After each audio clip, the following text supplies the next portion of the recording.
how to make the letter P. First, we'll start with a cap, but they're the same. Capital and lowercase p are the same. We'll just do one then. Okay. Let's see. We'll do the capital here. We're just gonna. Now, you have all kinds of different options. You can make your P more like this if you want, more like this, more like this.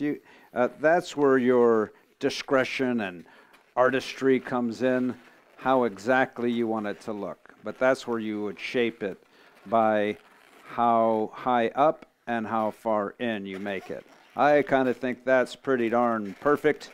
So we're going to twist it off here.